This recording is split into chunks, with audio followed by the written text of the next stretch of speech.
Censored Gaming has covered in the past how sometimes games will be changed over in Japan to make the style and tone less aggressive. Crash Bandicoot, for instance, was redesigned over in Japan to make them look more cute, with this believed to be a much more popular style in Japan. However, what Censored Gaming hasn't covered so much is examples of characters not being made to look more or less aggressive, but more or less anime. Today we're taking a look at a case of this happening to the game Princess on Ice, a Nintendo DS title developed by Japanese company Arc System Works, best known for their fighting game franchises Guilty Gear and Blaze Blue. Now, the European release was actually released 8 months before the Japanese version and 7 months before the US release. However, the title is still a Japanese game, as Arc System Works is listed in the credits and menus as the developers, Japanese publishers, as well as the copyright holders. The European publishers 505 Games are only listed as the Western character designers, so it's unknown why it was released so much earlier over in Europe. The title was released in Japan with a very anime art style, and when it was released in the West, it underwent some drastic changes. Outside of Japan, the characters were redesigned, losing the anime style for a more Western one. The game is a rhythm game where you skate on ice and perform special moves by tapping and manipulating the icons that pop up with the right timing.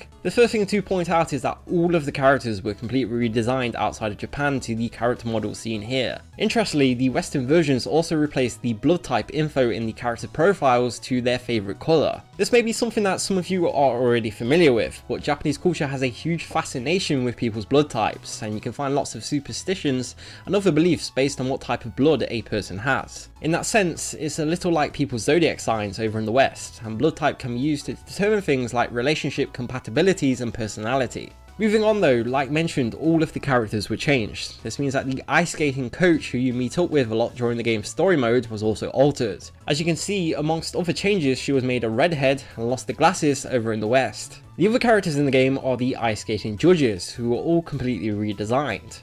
The Western versions also felt it would be better to put them all in matching outfits, this being a blue suit, white shirt and blue tie.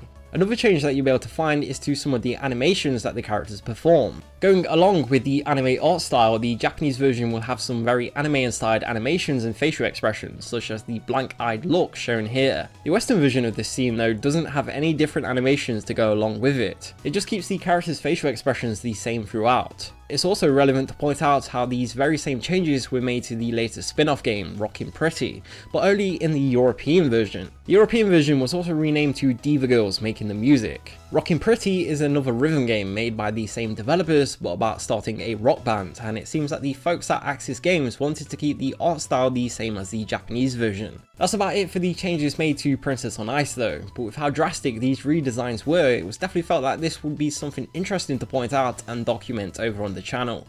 Until next time, thank you for watching.